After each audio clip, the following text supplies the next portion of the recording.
Welcome back. Last session में हमने किया था विमेंस मूवमेंट। आज हम करने जा रहे हैं tribal movement during colonial period. अब देखो, ट्राइब पे एक फुल फ्लेजेड यूनिट है जो कि पेपर 2 में हम पढ़ेंगे कास्ट के बाद, और वहाँ पे भी हम कॉलोनियल पीरियड को थोड़ा सा टच करेंगे, क्योंकि वहाँ का फर्स्ट जो टॉपिक आता है ट्राइब वाली यूनिट में वो है डेफिनेशनल प्रॉब्लम्स, और उसकी जड़ कॉलोनियल पीरियड से ही शुरू होती है। पर यहाँ पे हम फोकस कर रहे हैं बहुत ही स्पेसिफिक टॉपिक अंडर ट्राइब, जो कि है tribal movement during colonial period. हम सिर्फ कॉलोनियल पीरियड की बात करेंगे और उसमें सिर्फ ट्राइबल मूवमेंट्स की बात करेंगे, ठीक है। तो बहुत ही छोटा सा टॉपिक है और बहुत ही स्पेसिफिक टॉपिक है, जो कि हम protests and movements during colonial period के अंडर बात कर रहे हैं। तो यहाँ पे आना ही था ये, ठीक है। तो we will discuss now before we start कि कैसे ये सेशन डिवाइडेड है। First will focus on the background, थोड़ी सी हम बैकग्राउंड लेंगे इस टॉपिक की। Then will go on the studies on tribal movements के कैसी कैसी सोशियोलॉजिकल स्टडीज हुई हैं।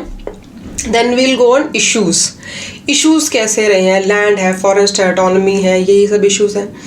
And then will move on participation, किस तरह की मूवमेंट्स में पार्टिसिपेशन किस तरह की रही थी ट्राइब्स की।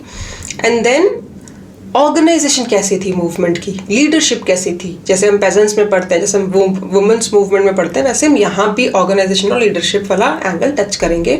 And then will conclude the session with touching the contemporary issues के जो वहाँ पर ट्राइबल मूवमेंट शुरू हुए और जो हम पोस्ट इंडिपेंडेंस ट्राइबल मूवमेंट हैं, कहाँ पे आके ये रुकते हैं और कैसे चेंज हुए या टाइम के साथ। आज के जो ट्राइबल मूवमेंट्स हैं उनके इश्यूज किस तरह से अलग हैं उस टाइम के इश्यूज से, ठीक है। So let's start. First we'll focus on the background. अब जब सोशियोलॉजिस्ट्स ट्राइब को पढ़ना शुरू किया, देखो tribe is a main topic specially in anthropology. Anthropological studies में उनका तो फोकस ही ट्राइब्स पे होता है, ठीक है, because they want to study very simple societies, तो वो ट्राइब पे जाते हैं। सोशियोलॉजी में जब sociologist wanted to study tribes, उन्होंने ट्राइब की डेफिनेशन को नहीं खंगाला। उन्होंने ये नहीं पूछा कि ट्राइब होती कौन है। उन्होंने सिर्फ गवर्नमेंट डिफाइंड जो ट्राइब्स थी, डेफिनेशन पे नहीं गए भी ये ट्राइब्स हैं, इनको उन्होंने ट्राइब्स बोला है और ट्राइब्स के अंदर भी ये शेड्यूल्ड ट्राइब्स हैं, तो हम इनको स्टडी करेंगे, इनकी सोसाइटी कैसी है। They did not go deep into the fact that why are these people called tribes, ठीक है। अब इंडिया में जो शेड्यूल्ड ट्राइब्स हैं अप्रॉक्सीमेटली अकॉर्डिंग टू सेंसस 2011 के सेंसस के हिसाब से 8% है। 2021 का सेंसस हुआ नहीं है अभी, लेटेस्ट जो भी सेंसस होगा उस हिसाब से नंबर चेंज होंगे, तो we can include that, but बहुत पुराना डेटा है 2011 का, उसके हिसाब से 8% है, ठीक है। तो हम यही मान के चलेंगे एग्जाम के पॉइंट ऑफ व्यू से। अब ट्राइब की डेफिनेशन पे जब ये लोग नहीं गए तो एज इट इज़ उन्होंने उठाई, but later on Ghanshyam Shah और निर्मल सेन गुप्ता, ये 2 मेन थिंकर आते हैं, इन्होंने ट्राइब की एक डेफिनेशन दी कि भाई जो ट्राइब्स हैं इनको हम जैसे कॉलोनियल पीरियड में ब्रिटिशर्स ने डिफाइन किया था कि ये इन्फीरियर ग्रुप्स हैं या ये बैकवर्ड ग्रुप्स हैं मेन स्ट्रीम सोसाइटी के कंपैरिजन में, इसलिए हमें इनको अलग से कैटेगराइज करना पड़ेगा। This was a very colonial definition, very imperialistic definition, very racist definition। तो सोशोलॉजिकल एंगल से बहुत लेटर ऑन इस चीज़ पे फोकस किया गया and then they came up with definition कि tribe is an ethnic group. Ethnicity के हिसाब से उनको डिफाइन किया गया, जहाँ पे उनका कल्चर डिफरेंट है, उनकी हिस्ट्री डिफरेंट है, उनके ट्रेडिशंस डिफरेंट हैं।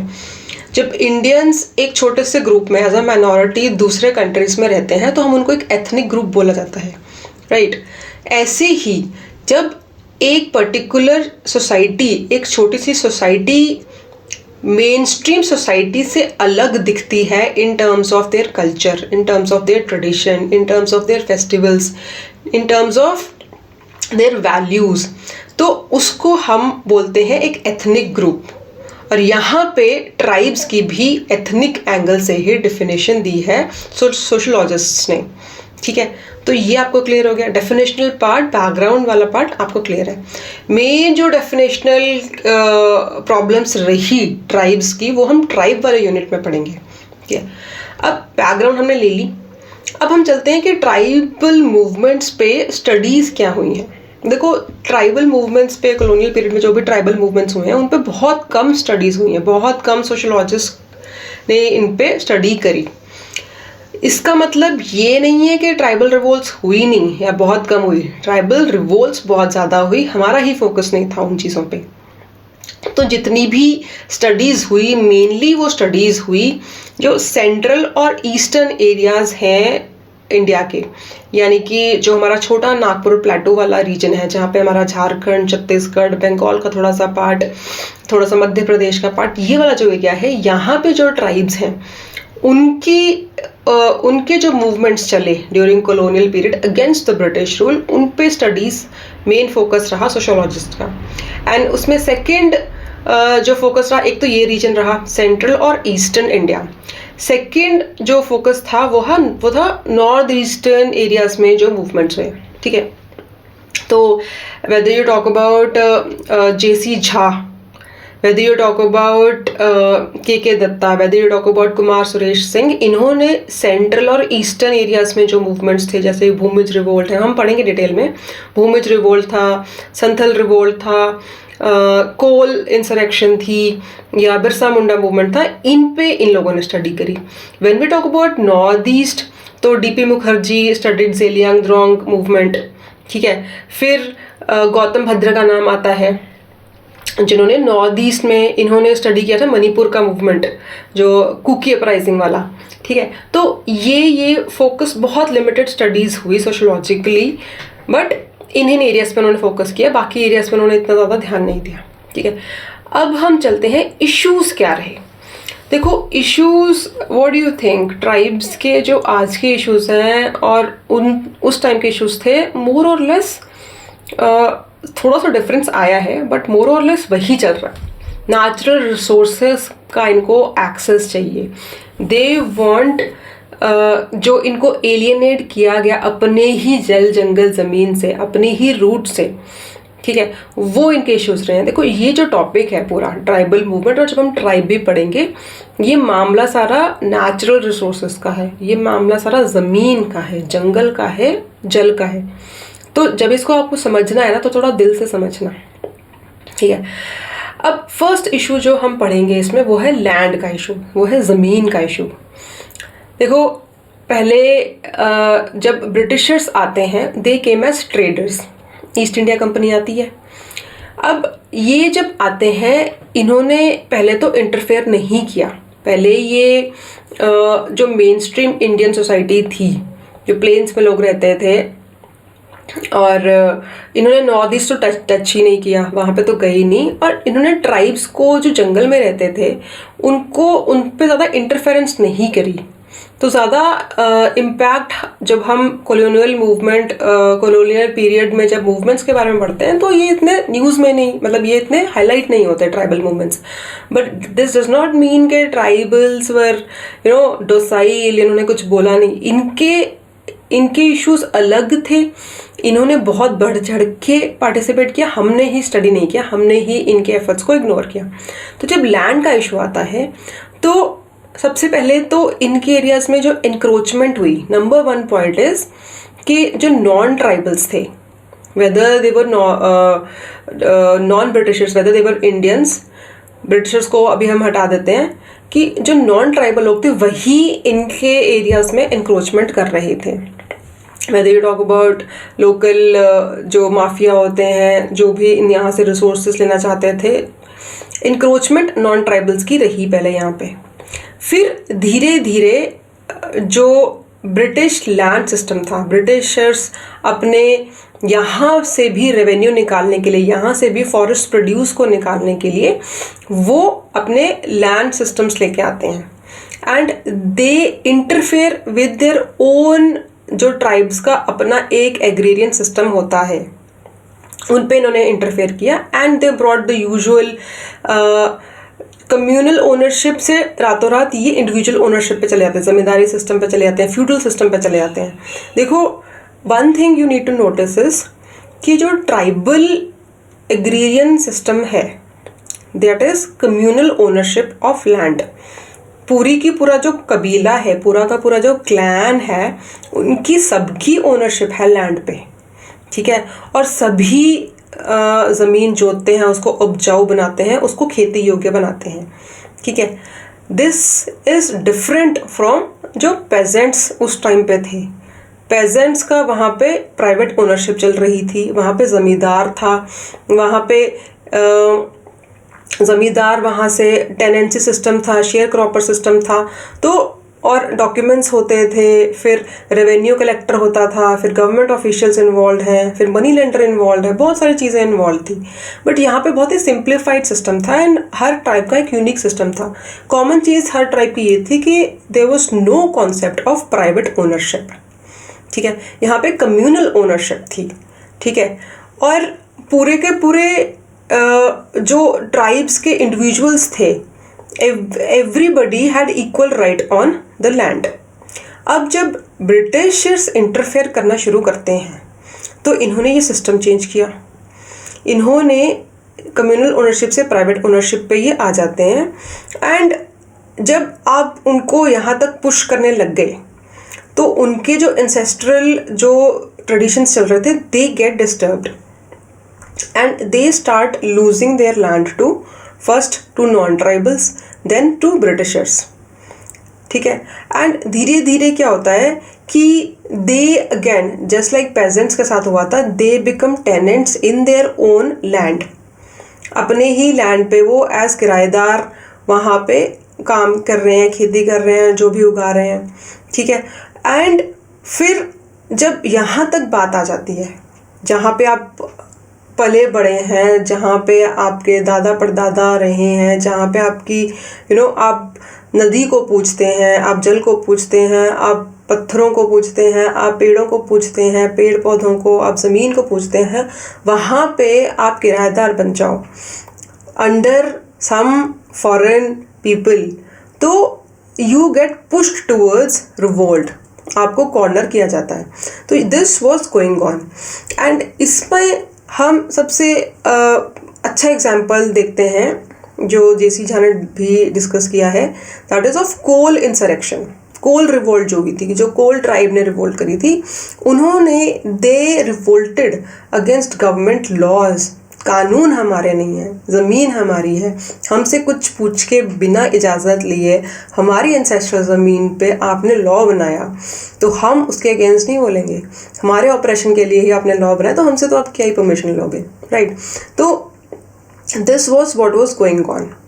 फिर अब देखो, अब जो भी लॉ बनता है, लॉ कॉलोनियल टाइम पे भी ऐसा बनता था कि it use to look justified, कि भाई कोई इशू होगा तो जुडिशरी इज़ देयर, कोई इशू है तो government officials are there, but government officials are British, judiciary is British. Judiciary had no interest in understanding the customs, the traditions of the tribes. जब उनको उनका कल्चर ही नहीं पता, कस्टम्स ही नहीं पता, लोकल ट्रेडिशंस ही नहीं पता, तो how would they understand ownership. Tribes में कोई डॉक्यूमेंट्स थोड़ा ना होते हैं जो दिखा के हम अपनी ओनरशिप जस्टिफाई कर सकें, ठीक है। Same with government officials, they use their authority to exploit tribes. तो ये सब चल रहा था। अब इसके चलते रिवोल्ट्स होनी शुरू हुई। कोल का हमने एग्जाम्पल देखा, बट यही चीज़, यही सब इश्यूज हम मुंडा रिवोल्ट में, whether talk about Bhil revolt, Bhumij revolt, जो भी बड़े बड़े स्केल पे रिवोल्ट्स हुई हैं, वो सब में यही ट्रेड्स थे, ये कॉमन ट्रेड्स चल रहे थे, ठीक है। तो this was one big issue, ठीक है। And this we are talking about late 1700 से अर्ली 1800s की बात कर रहे हैं। एंड आगे भी यही रोल इनफैक्ट आज की तारीख में भी land is a big major issue, but it started in late 70s से अर्ली 1800s में। रिवोल्ट जो शुरू हुई, जो मूवमेंट शुरू हुई इनके अगेंस्ट, वो वहाँ पे सेटल डाउन होते हैं। नेक्स्ट जो इशू आता है हमारा, वो है फॉरेस्ट का। अब फॉरेस्ट देखो यार, फॉरेस्ट पे these people were very clever, Britishers were very clever. इन्होंने पहले तो इंटरफेयर नहीं किया, बट इन्होंने देखा कि फॉरेस्ट, इंडिया में फॉरेस्ट बहुत ज़्यादा है एंड फॉरेस्ट में जो लोग रहते हैं, कि इन्होंने पहले तो उनके कल्चर में इंटरफेयर नहीं किया। फिर धीरे धीरे दे सॉ कि हमारे so called we are modernized and they are very inferior इन्होंने बोला या बैकवर्ड बोला, क्योंकि वो बो एंड आरो यूज़ कर रहे हैं, वो इतने मिलिटराइज्ड नहीं है, उनके पास मशीन्स नहीं है. तो they thought that they tribes can be easily controlled and these forests can be used for timber. अब देखो, जब ये फॉरेस्ट वाला इनका इंटरेस्ट कब जागता है, नेपोलियन के साथ वॉर चल रहा था ब्रिटेन का, तो इनकी जो रॉयल नेवी थी उनको टिम्बर सप्लाई करने के लिए सबसे पहले जो उन्होंने फॉरेस्ट को रिजर्व अपने अंडर किया था, दैट वाज मालाबार में जो सागवान का फॉरेस्ट है, जो टीक फॉरेस्ट हैं, वो लेके they used to supply timber to their royal navy because they were fighting against Napoleon. वहाँ पे उनकी रॉयल नेवी नेपोलियन के साथ फाइट कर रही है, तो टिम्बर कहाँ से आएगा? टिम्बर आएगा मालाबार से, इंडिया से, सागवान का टिम्बर. ठीक है. सो वहाँ से ये शुरू होता है काम सारा. धीरे धीरे ये पॉलिसीज़ भी लेके आएंगे, फिर फॉरेस्ट वाली एक्ट्स भी लेके आएंगे, बट इन्होंने किसी भी पॉलिसी में, किसी भी एक्ट में ट्राइबल के राइट्स की कहीं बात नहीं करी. ट्राइबल के जस्ट उनसे परमिशन लें या जहाँ वो रहते हैं उनसे कंसल्ट करें कोई पॉलिसी बनाने में, कोई एक्ट बनाने में, कुछ नहीं. यूनानिमसली पॉलिसीज़ बनी, यूनानिमसली इनके एक्ट्स बनते हैं एंड धीरे धीरे इनकी इंक्रोचमेंट शुरू होती है. But the laws were written very ambiguously, just to show to the British crown कि नहीं हमने इनको भी मौका दिया है, इनके भी राइट्स रिजर्व किए गए, बट एक्सप्लिसिटली कहीं बात नहीं करी गई थी. And tribes being they don't know how to read, they don't know how to write and कोई डॉक्यूमेंटेशन नहीं, they are totally different. So the whole system, even if it's just, कैसे आज की तारीख में भी यही इश्यूज हैं कि they don't know what is gram sabha. अगर आपने गवर्नमेंट ऑफ इंडिया ने कुछ राइट्स बनाए हैं ट्राइब्स के लिए, तो ट्राइब्स को अपने राइट्स के बारे में ही नहीं जानना, वो जानते. सेम आपने यही केस डोंगरिया कौंड जो ट्राइब थी, जो बहुत बड़ा केस हुआ था वेदांत कंपनी के अगेंस्ट, वो यही था. तो जो लोकल एनजीओज थी उन्होंने ट्राइब्स को जाके अवेयर किया था कि भाई ग्राम सभा के अंदर आपके राइट्स हैं एंड आप अगर चाहें तो वेदांता कंपनी को निकाल सकते हैं अपने, और अपना लैंड, अपनी एंसेस्ट्री बचा सकते हैं. सेम वाज गोइंग हियर कि जो भी इन्होंने लॉज बनाए, एक्ट्स बनाए, बिल्कुल एनेक्सेशन के पॉइंट ऑफ व्यू से बनाए, कब्जे के पॉइंट ऑफ व्यू से बनाए थे. थोड़ा बहुत अगर एम्बिग्विटी बीच में डाली थी कि नहीं हम तो क्लाइमेट की प्रिजर्वेशन के लिए, हम तो फॉरेस्ट की प्रिजर्वेशन के लिए हम इनको रिजर्व ठहरा रहे हैं, या हम फॉरेस्ट प्रोड्यूस को प्रोटेक्ट करने के लिए, इंक्रोचमेंट, नॉन ट्राइबल्स के इंक्रोचमेंट के लिए हम प्रोटेक्ट कर रहे हैं. दीज आर वेग, कहीं भी ट्राइबल राइट्स की बात नहीं, फॉरेस्ट ड्वेलर्स की बात नहीं करेगी, राइट. तो this was what was going on. अब इसमें मेन जो हम रिवोल्ट्स देखते हैं वो है खरवाड़ ऑफ पलामू, बिहार में. These people revolted against. तो इन्होंने जो इनके राइट्स हैं फॉरेस्ट प्रोड्यूस पे, इनके राइट्स हैं फ्रूट्स पे, आंवला पे, पत्तों पे, उनके छाल पे, उनकी जड़ों पे, जो भी ये अपने कामकाज के लिए यूज़ करते थे, they fought for their rights on forest products. ठीक है. फिर आपने ताड़ी, जो रामपा रिबेलियन थी, जो यहाँ पे हुई थी आपके आंध्र प्रदेश में, यहाँ पे भी यही हो रहा था कि ताड़ी इज़ अ फॉरेस्ट प्रोड्यूस. ठीक है. इट्स अ ताड़ी की जो आपकी शराब बनती है, लिकर बनती है, जो देसी, विच इज़ ये ट्राइबल्स बनाते हैं, उसका पानी निकाल के, सफ़ेद रंग का पानी निकाल के छाल में से, उस पे अब फॉरेस्ट रिजर्व हो गए, ब्रिटिशर्स के अंडर आ गया, तो इनके राइट्स. तो दे फॉट फॉर ये जो टॉडी टैक्स लगता था इस पे, तो टॉडी टैक्स लगता था, उसके अगेंस्ट रामपा रिबेलियन होती है. तो this was what was going on. फिर you read about the tribals of Garhwal region. Garhwal में जो फाइट थी that was against forest bureaucracy. ये सब लोग मिले हुए हैं, ये सब आपके, whether you talk about government officials, whether you talk about revenue collectors, ठीक है, लोकल मनी लेंडर्स भी इनके साथ मिले हुए थे. तो यहाँ फॉरेस्ट ब्यूरोक्रेसी जो थी, इसके अगेंस्ट यहाँ पे गढ़वाल रीजन में रिवोल्ट्स हो रहे थे. तो यहाँ पे आपके फॉरेस्ट कॉन्ट्रैक्टर्स भी आते हैं. पुष्पा में जैसे फॉरेस्ट कॉन्ट्रैक्टर्स थे, वैसा कुछ यहाँ भी हो रहा था. तो दे फॉट अगेंस्ट दैट. या अब यहाँ पे मैं आपको थिंकर्स के नाम नहीं बोल रही, फिर फ्लो खराब होता है। थिंकर्स के नाम आप नोट्स में ले लेना, अमेजोन पे जो बुक अवेलेबल है वहाँ पे सारे थिंकर्स के नाम, हर जो भी मैं आपको आर्गूमेंट्स दे रही हूँ ये थिंकर्स ने दिए हैं, ठीक है, तो वो आपको वहाँ मिल जाएंगे। फिर नेक्स्ट आपका जो थर्ड इशू आता है that is with respect to autonomy. अब आप मेरा अगर ज़मीन ले रहे हो, आप मेरे जंगल ले रहे हो और सब कुछ आपने यूनानिमसली डिसाइड किया, ठीक है, कब्ज़ा आपने यूनानिमसली, आप तो आपने मेरे को, मैं अपने जंगल में खेती नहीं कर सकता, रह नहीं सकता, उसके प्रोडक्ट्स नहीं यूज़ कर सकता, अपने कैटल को चरवा नहीं सकता वहाँ पे, तो कैसे सर्वाइव करूँगा मैं? तो दे सेड कि हमें ऑटोनॉमी चाहिए with respect to the usages of natural resources, with respect to whatever laws, हम अपने एरिया के हम अपने लॉज बनाएंगे, एंड विद रिस्पेक्ट टू जो भी फाइनेंसेस हमें मैनेज करने हैं, ठीक है। अब बाय दिस टाइम फाइनेंसेस, पैसे की बात आ चुकी है, ठीक है, तो उन्होंने कहा कि जो भी मैनेजमेंट होगा हमें एक तरह से ऑटोनॉमी चाहिए, ठीक है, हमें जो भी सिस्टम है हमारा हम खुद मैनेज करेंगे, जो गवर्नेंस है वो हमारे अंडर ही होनी चाहिए, no other government official should be there, ठीक है। तो ये सब ऑटोनॉमी की बात चली, क्योंकि हमारा कल्चर डिफरेंट है, हमारे कस्टम्स डिफरेंट है, वो आपको समझ में नहीं आते हैं, तो आपकी जुडिशरी हमें जस्टिस नहीं दे सकती है, ये सब चीज़ें हमारे अंडर ही होनी चाहिए। इसमें अगेन आप वही एग्जांपल्स दोगे, you give the example of Santhal rebellion, you give the example of Kol insurrection, यहाँ पे ये चल रहा था। फिर छोटा नागपुर के सारे जो भी भूमिज रिवोल्ट है, ये सब यहीं पे आ जाएंगी।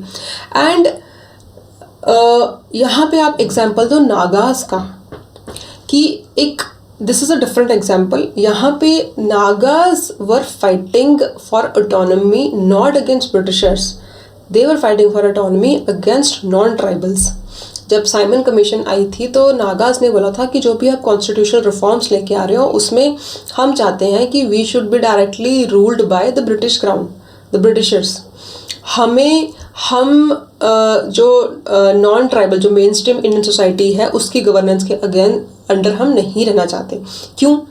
क्योंकि 1929 में जो साइमन कमीशन आई थी, इन्होंने कहा था कि हम स्पेशली नागा वाला जो एरिया था वहाँ पे इनकी पॉलिसी थी नॉन इंट्रूजन की, कि ये अलग है, इनमें हम इंटरफेयर नहीं करेंगे, but territorially for governance purposes ये हमारे अंडर कहलाएंगे, हम इसमें कोई इंटरफेरेंस नहीं करेंगे, इनका कल्चर अलग है, but just for the sake of saying कि ये एरिया किसके अंडर आता है, ये ब्रिटिश क्राउन के अंडर आता है। तो Nagas felt that we will have more autonomy under British rule than under the Indian government rule, ठीक है। तो this is a different, this is the autonomy. आज की तारीख में भी when you talk about NSC and Isaac Muivah, ठीक है, जो इंसर्जेंसी नॉर्थ ईस्ट में आई और उसमें नागा वाली जो ग्रुप है, इंसर्जेंट ग्रुप है, उनका भी यही था कि भाई हमने तो शुरू में साइमन कमीशन के टाइम से, वो वहाँ से ही अपना आर्गुमेंट शुरू करते हैं कि हम वहाँ से ही कह रहे हैं कि we want separation from the Indian mainstream society. हम चाहे ब्रिटिश रूल के अंडर रह लेंगे, अब ब्रिटिश रूल चला गया तो हम एक सेपरेट स्टेटहुड, या हम स्टेटहुड भी नहीं, वो अलग कंट्री बनाना चाह रहे थे अपना, ठीक है। तो फाइनली उनके साथ नेगोशिएशन हुई है हमारी, कुछ साल पहले हुई थी, एंड दे हैव कम, मतलब वो इंसर्जेंसी से तो पीछे हट गए हैं। अब वो कह रहे हैं कि बट हमारे राइट्स, हमें ऑटोनॉमी काफ़ी हद तक दी जाए, ताकि हमें फियर ना हो कि हमारा कल्चर, हमारी हिस्ट्री हमें उजाड़ ना दिया जाए, ठीक है। ये हो गया। अब हम चलते हैं, इश्यूज हमारे ये 3 हो गए, अब चलते हैं पार्टिसिपेशन पे। पार्टिसिपेशन इनकी कैसी थी? देखो, ये हम 3 लाइंस पे पढ़ेंगे। First is economic, second is political, and then we have economic and political. अब देखो, जो सेंट्रल और ईस्टर्न इंडिया की जो ट्राइब्स हैं, these are one of the biggest tribes in terms of population. India में सबसे बड़ी जो tribe in terms of population that is Bhil, जिनकी अराउंड आज की तारीख में 60 लाख प्लस पॉपुलेशन है, ठीक है। देन वी हैव संथल की भी अराउंड 20 लाख के ऊपर की पॉपुलेशन है। तो बहुत बड़े बड़े ये ग्रुप्स थे, बहुत बड़ी बड़ी ट्राइब्स थी, दीज वर जो हमारे इंडिया के मेन लैंड पे थी। When we talk about the tribes living in Andaman Nicobar या लक्षद्वीप, वो बहुत ही छोटे छोटे ट्राइब्स हैं, उनकी 1000 की पॉपुलेशन भी नहीं है, ठीक है। तो वो इकोनॉमिक लेवल पे नहीं ऑर्गेनाइज हो पाएंगी किसी भी आउटसाइडर के अगेंस्ट। अगर आपको इकोनॉमिक लेवल पे ऑर्गेनाइज होना है तो you should have a big population, ठीक है। तो वो जब इकोनॉमिक लेवल पे यूनिटी की बात आती है, पार्टिसिपेशन की बात आती है, तब ये ट्रेड हमें देखने को मिला बड़ी ट्राइब्स में। संथल हो गई, ओराव हो गई, भील हो गई, भूमिज हो गई, कोल हो गई, ये बड़े ट्राइब्स हैं। तो ये इकोनॉमिक लेवल पे यूनाइट हो सकी, ठीक है। फिर हमारा आता है पॉइंट पॉलिटिकल लेवल पे। अब पॉलिटिकल इतनी बड़ी आपको हुकूमत के अगेंस्ट लड़ना है, रूल के अगेंस्ट लड़ना है, तो आपको पॉलिटिकल लेवल पे, जब लड़ाई ही पॉलिटिकल लेवल की है कि हमें ऑटोनॉमी चाहिए, हमें गवर्नेंस हमारे अंदर होना चाहिए, हमारे पास होना चाहिए, तो पॉलिटिकल लेवल पे भी इनको ऑर्गेनाइज होना पड़ेगा। पॉलिटिकल लेवल पे ये बहुत स्ट्रेटिजिकली ऑर्गेनाइज हुए। हर ट्राइब के अलग कल्चर्स हैं, अलग लैंग्वेज है, अलग डायलेक्ट है, तो they never felt associated with other tribes. But क्योंकि आपका कॉमन एनिमी है, तो ट्राइब्स भी पैन इंडिया लेवल पे इनके अलायंसेस बने, ठीक है। जैसे आपने कार्ल मार्क्स का क्लास का कॉन्सेप्ट पढ़ा होगा, ER देसाई का भी हमने पढ़ा था कि जब फ्रीडम स्ट्रगल जो हमारी चल रही थी, तो different classes, whether you talk about agrarian class या लेबर क्लास या इंडस्ट्रियल क्लास, ये सब के इंटरेस्ट अलग थे, बट ये अलायंस में आए थे to fight against the common enemy, the British rule. ऐसी ट्राइब्स में हुआ कि अलग अलग जितनी भी ट्राइब्स थी इंडिया में, छोटे लेवल के बड़े लेवल पे, इन्होंने अलायंसेस बनाए और एक pan India tribal identity create करी कि हम यूनाइटेड हैं politically to fight against our common enemy, ठीक है। तो यहाँ पे ये यूनाइट हो, यहाँ पे we give the example of the tribes of Nagaland and Manipur, ये अलायंसेस में आए और पैन इंडिया लेवल पे भी अलायंसेस आए, ठीक है। फिर आता है आपका लास्ट आता है इकोनॉमिक एंड पॉलिटिकल लेवल पे।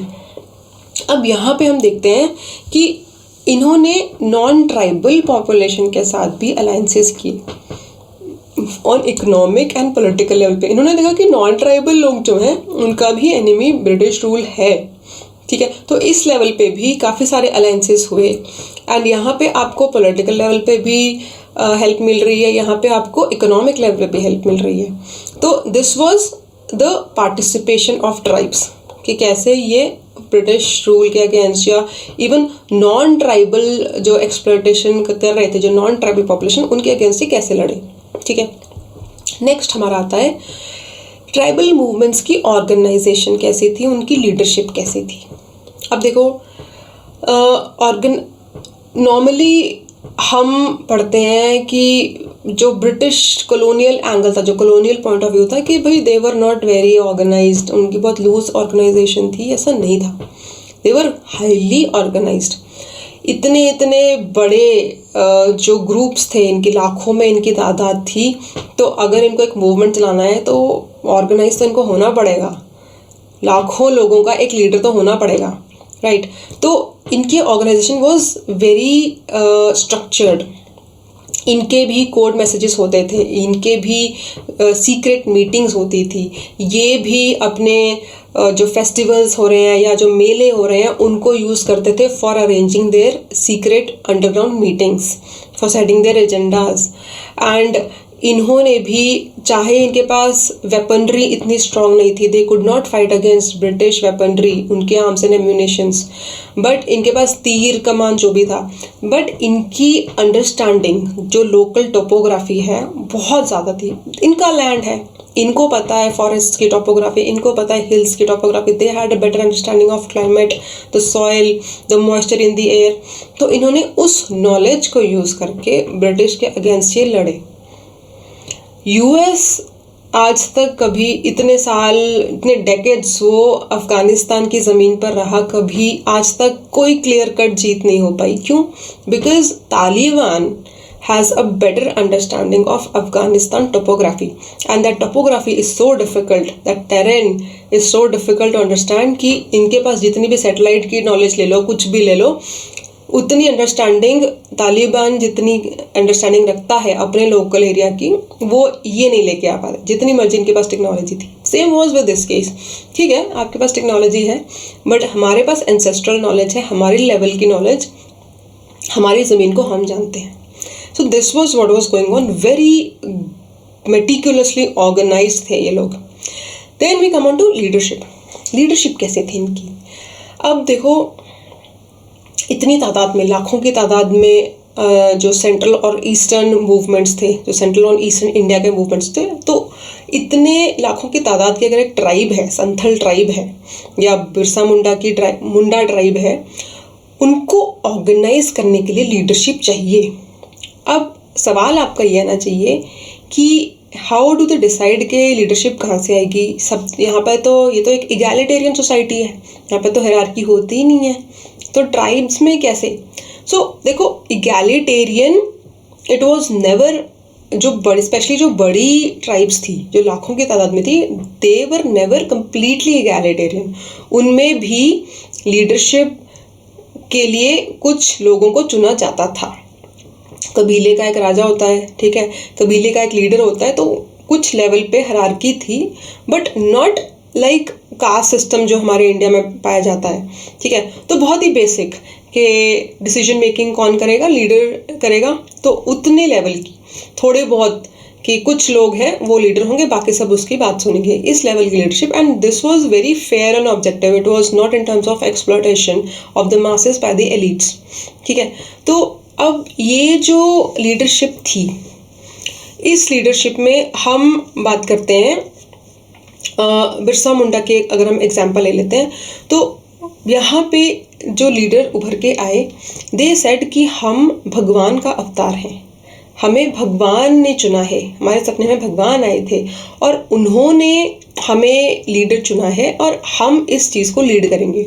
ठीक है, हम इस मूवमेंट को लीड करेंगे टू द एक्सटेंट कि कुछ मूवमेंट्स में, अब इन मूवमेंट्स को जहाँ पे ये अपने आप को भगवान का अवतार बोल रहे हैं, रिलीजन का सहारा ले रहे हैं, इनको बोला जाता है मेसियानिक मूवमेंट्स, कि हम मसीहा हैं, हम भगवान का मसीहा हैं। ठीक, मसीहाई आंदोलन, ठीक है, हिंदी में अगर मैं बताऊँ तो ऐसे बहुत सारे मूवमेंट थे। Whether you talk about Birsa Munda वाला, Birsa Munda, whether you talk about Santhal, तो यहाँ पे ये मेसियानिक मूवमेंट्स थे। ठीक है, अब ये इस लेवल पे भी जाते थे कि ये कहते थे कि अगर आपको इस मूवमेंट का पार्ट बनना है, अगर आपको इस रिवोल्ट का पार्ट बनना है, तो आपको सेक्रीफाइस देना पड़ेगा है। आपको मूवमेंट में एडमिशन होने का या मूवमेंट में रहने के लिए भी ये क्वालिफिकेशन थी कि you have to sacrifice in terms of your life, your blood, whatever. ठीक है, तो इस लेवल का जुनून इन मूवमेंट्स में था। These were messianic movements. तो ये हमारी लीडरशिप की बात हो रही है। अब एक पॉइंट इसमें और भी है कि जो फर्स्ट फेज था ट्राइबल मूवमेंट की लीडरशिप का, विच वॉज फ्रॉम 1795 से 1860 के बीच में आता है, ये जो फर्स्ट फेज था leadership, this came from the upper crust of tribal society, कि जो ऑलरेडी लीडरशिप रोल्स ले रहे थे इन इतनी बड़ी तादाद की ट्राइब्स में, वहाँ से ही ऑटोमेटिक नेचुरल लीडरशिप आई। बट जो सेकेंड फेज था इस ट्राइबल मूवमेंट का, वो लीडरशिप आई from the lowest rung of tribals. और इसमें हम एग्जांपल लेते हैं मुंडा रिबेलियन का। जो बिरसा मुंडा थे वो केम फ्रॉम द लोएस्ट रंक। ठीक है, तो this is a pattern shown. यहाँ पे हम ये this is against our common sense कि लोअर रंग से भी लीडरशिप आ सकती है, बट इट केम। ठीक है, तो ये आप एग्जांपल्स दे देंगे। और यहाँ पे ये जो मसीहानिक मूवमेंट्स थे, जो मसीहाई आंदोलन थे, इनको कुमार सुरेश सिंह ने मिलेनियरियन मूवमेंट्स भी बोला है। मिलेनियरियन मूवमेंट्स मतलब मिलेनियर, जैसे 2000 के बाद मिलेनियल्स का जो टर्म है वो आता है कि इट वाज इसको उन्होंने उस कॉन्टेक्स्ट में यूज़ किया कि it was a paradigm shift, the creation of a new world, जहाँ पे tribal movements are fighting against the British rule, and even the leadership is coming from the lowest rung of the tribal society. तो millenarian, whatever the pronunciation is, millenarian movements जो आए थे, ये एक बहुत ही इसको revolutionary transformational angle से sociological thinkers ने देखा है, and that is why they are called millenarian movements. ठीक है, कुमार सुरेश सिंह का ये स्टेटमेंट है. This thinker is very important when you talk about tribal movements during colonial period. JC Jha, Gaurav Bhadra, ये सब नाम आते रहते हैं. ठीक है, फिर अब यहाँ पे हम स्ट्रक्चरली हम सब कुछ समझ चुके हैं. अब हम टच करते हैं थोड़ा सा पोस्ट इंडिपेंडेंट ट्राइबल मूवमेंट्स. अब यहाँ पे क्या है, अभी तक हमने इश्यूज की जो बात करी है वो हमने बात करी कि लैंड, फॉरेस्ट और ऑटोनॉमी. ठीक है, मोटी मोटी चीज़ें ये थी, जल भी लगा लो, बट मेन यही थी क्योंकि पॉलिसीज़ हमारी जो गवर्नमेंट, ब्रिटिश गवर्नमेंट की पॉलिसीज़ वो लैंड और फॉरेस्ट पे आई थी, और फिर ऑटोनॉमी जब साइमन कमीशन वाली बात आई. अब आज की तारीख में जो ट्राइब्स के इश्यूज़ हैं वो अभी भी, जब हम छत्तीसगढ़ मुक्ति मोर्चा की बात करेंगे, पोस्ट इंडिपेंडेंस वाले ट्राइबल मूवमेंट्स की या ट्राइबल स्ट्रगल की, तो उनकी भी जल, जंगल, ज़मीन की डिमांड आती है. बट इसके साथ जब वो पॉलिटिकल लेवल पे स्ट्रगल करते हैं तो they talk about their ethnicity also, they talk about their identity also, they talk about their culture, their tradition, how their history is different from others. So political level पे हमें एक अलग identity मिले, हमें एक सेपरेट आइडेंटिटी मिले, and that is why the Indian government also, the Indian constitution also gives them autonomous district councils, कि भाई आपके ट्रेडिशन आपसे ज़्यादा कोई नहीं समझता. And the Indian mainstream society, you should not see them as a fear factor. We are there to protect you. We don't understand your culture, so we give you more autonomy than the rest of the Indian mainstream society to govern yourself. इनके अलग courts होते हैं, इनके finances भी ये खुद manage करें, इनके इलेक्शंस भी अलग तरीके से होते हैं, इनकी सोसाइटी में हमारा कोई इंटरफेरेंस नहीं होगा. We respect your history. तो ये चल के आता है. बट आज की तारीख में भी इश्यूज चल रहे हैं. Weather you talk about Narmada Bachao आंदोलन में ट्राइबल्स की क्या हालत रही है, आगे बहुत ट्राइब वाले यूनिट में हम काफ़ी डिटेल में पढ़ेंगे. When we talk about the famous debate between Ghurye and Verrier Elwin, when we talk about Narmada Bachao Andolan and Dongriya कोंड की स्ट्रगल अगेंस्ट वेदांता, ये सब चीज़ें हम ट्राइब वाले मूवमेंट पढ़ेंगे. अभी तक इतना ही है when as far as tribal movements during colonial period is concerned. ठीक है, तो यहाँ पे ये सेशन एंड होता है. That is it for today. Thank you.